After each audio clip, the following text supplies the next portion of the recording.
नमस्ते मेरे भाइयों, स्वागत है आप सभी का आपके अपने परिवार SCS क्लासेस में।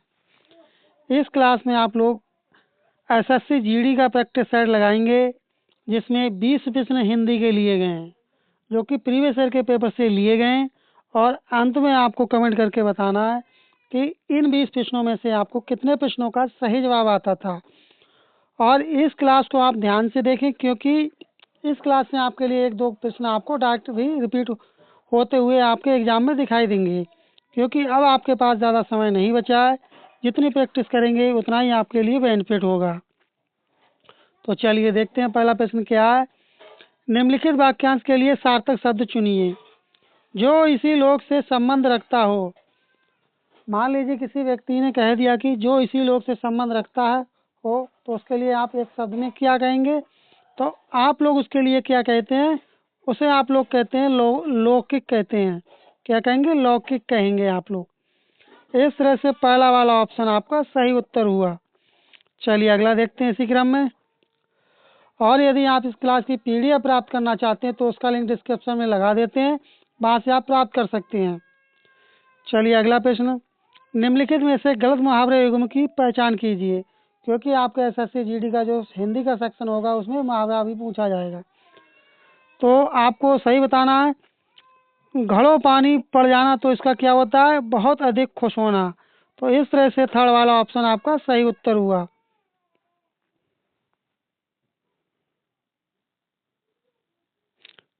चलिए अगला प्रश्न देखते हैं। अगला प्रश्न है कि निम्न में से नारी का पर्यायवाची शब्द नहीं है। क्या कहा गया है? कि नारी का पर्यायवाची शब्द नहीं है।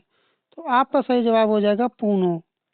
लेकिन आपके वनिता, रमणी, भामा ये क्या है? ये आपके नारी शब्द हैं। नारी के क्या चीज़ है? नारी के पर्यायवाची शब्द हैं। चलिए अगला देखते हैं। अगला है कि मैं पूरे डैश दिन बाद आया हूँ। रिक्त स्थान के लिए उचित विशेषण है, तो क्या आ जाएगा? यहाँ आपका आ जाएगा 20 आ जाएगा। क्या चीज़? मैं पूरे 20 दिन बाद आया हूँ। तो इस तरह से आपका पहला वाला ऑप्शन आपका सही उत्तर हो जाएगा।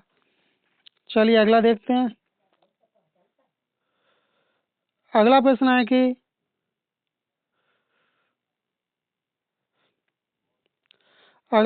कि राकेश इलाहाबाद घूमने फिरने गया था।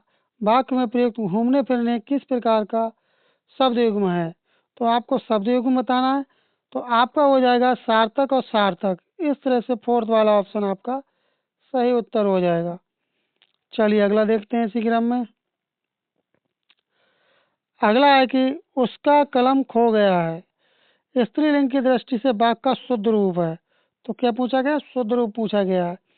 उसकी कलम खो गई। तो इस तरह से आपका सेकंड वाला ऑप्शन आपका सही उत्तर होगा। चलिए अगला देखते हैं। अगला है कि दिए गए शब्द का उचित विलोम शब्द चुनिए। तो आयात का विलोम पूछा गया, तो आयात का विलोम क्या हो जाएगा? निर्यात हो जाएगा। चलिए अगले बढ़ते हैं।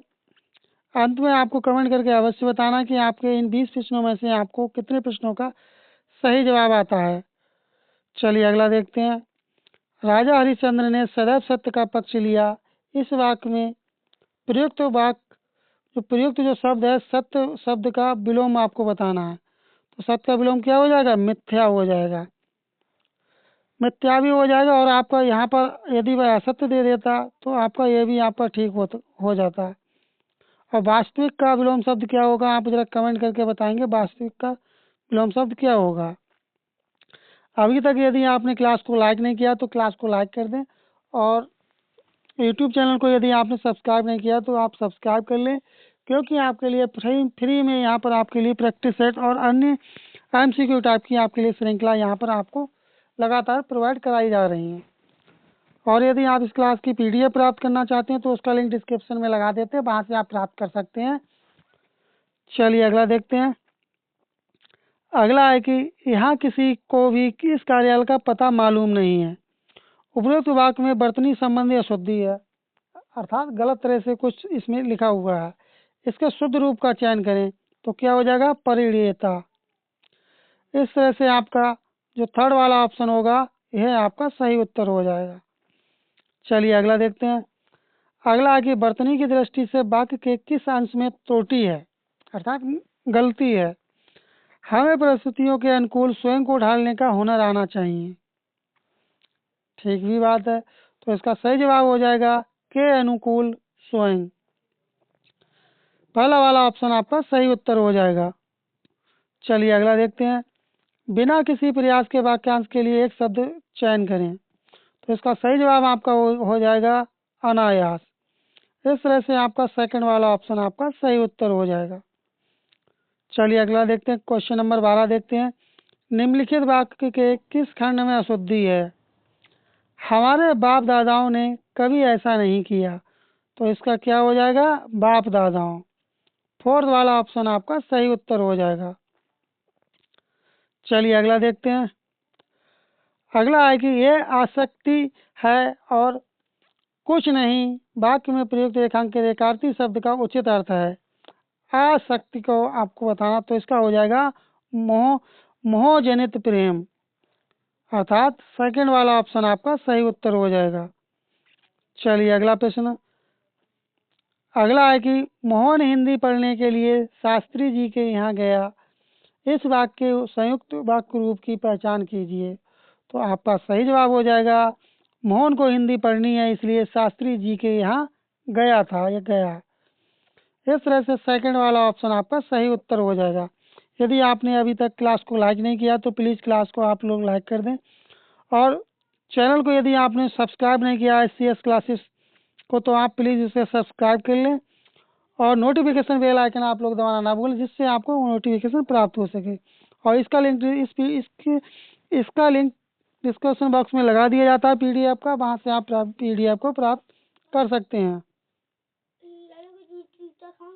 चलिए बढ़ते हैं अपने अगले प्रश्न की तरफ। अगला प्रश्न है कि मुहावरे और उसके अर्थ सही विकल्प हैं। तो इसके क्या हो जाएंगे? तो इसका सही हो जाएगा भटकना। थर्ड वाला ऑप्शन आपका सही उत्तर हो जाएगा। चलिए अगला प्रश्न देखते हैं। अगला प्रश्न है कि ये आपका पैराग्राफ से प्रश्न होगा, गद्यांश से, जिसे आपके पेपर में गद्यांश आएगा उस गद्यांश से संबंधित प्रश्न पूछे जाते हैं, जो कि बहुत ही इजी गद्यांश पूछा जाता है। तो चलिए देखते हैं। प्रश्न संख्या 16 का देखते हैं। गद्यांश के रिक्त स्थान की पूर्ति कीजिए। पूर्ति दिए गए विकल्पों में से उचित विकल्प से कीजिए। तो देखते हैं क्या है। भारत प्राचीन काल से ही डैश, तो क्या आ जाएगा? शांति। क्या आ जाएगा? शांति आ जाएगा। आपका क्या है? आपका आ जाएगा शांति। यहाँ पर आपका क्या आ जाएगा? शांति आ जाएगा इस तरह से। चलिए अगला देखते हैं। अगला है कि अब किसका बताना है? 17वें के स्थान का आपके लिए बताना है। तो इसमें आपको क्या बताना है? गद्यांश के रिक्त स्थान की पूर्ति दिए गए विकल्प से उचित विकल्प से कीजिए। तो यहाँ आपका आ जाएगा सर्वाधिक बल इसी पर दिया है, परंतु भारत की इस नीति का गलत लाभ। तो यहाँ पर आपका क्या आ जाएगा? प्राचीन आ जाएगा। चलिए बढ़ते हैं अपने अगले प्रश्न की तरफ। इसी तरह से आपका इसमें आ जाएगा, क्या आ जाएगा? छतियाँ आ जाएगा आपका। क्या आ जाएगा? छतियाँ आ जाएगा आपका। चलिए बढ़ते हैं अपने अगले प्रश्न की तरफ। अगला प्रश्न है कि अब आपको बताना है कि इसमें क्या आपका आ जाएगा 19 के स्थान पर। तो आपका इसमें आ जाएगा आपका परमाणु आ जाएगा। यहाँ आपका क्या आ जाएगा? यहाँ आपका आ जाएगा परमाणु आ जाएगा। चलिए बढ़ते हैं अपने अगले प्रश्न की तरफ। इसी तरह से अपना ये अगला है कि गद्यांश के रिक्त स्थान की पूर्ति दिए गए विकल्पों में से उचित विकल्प से कीजिए। तो आपका वहाँ पर क्या आ जाएगा? तो पैराग्राफ आप देखेंगे तो यहाँ पर आपका क्या आ जाएगा? यहाँ पर आपका आ जाएगा उपयोग आ जाएगा। तो इस तरह से अपनी ये श्रृंखला 20 प्रश्नों की ये श्रृंखला कंप्लीट हुई। आपको क्लास कैसी लगी कमेंट करके अवश्य बताएं। और यदि आपने अभी तक चैनल को सब्सक्राइब नहीं किया तो चैनल को सब्सक्राइब कर ले, और क्लास को यदि आपने लाइक नहीं किया तो लाइक कर ले। और यदि आप इस क्लास की PDF प्राप्त करना चाहते हैं तो उसका लिंक डिस्क्रिप्शन बॉक्स में लगा देते हैं, वहाँ से आप प्राप्त कर सकते हैं। चलिए मिलते हैं जल्दी अगली क्लास में। तब तक के लिए धन्यवाद।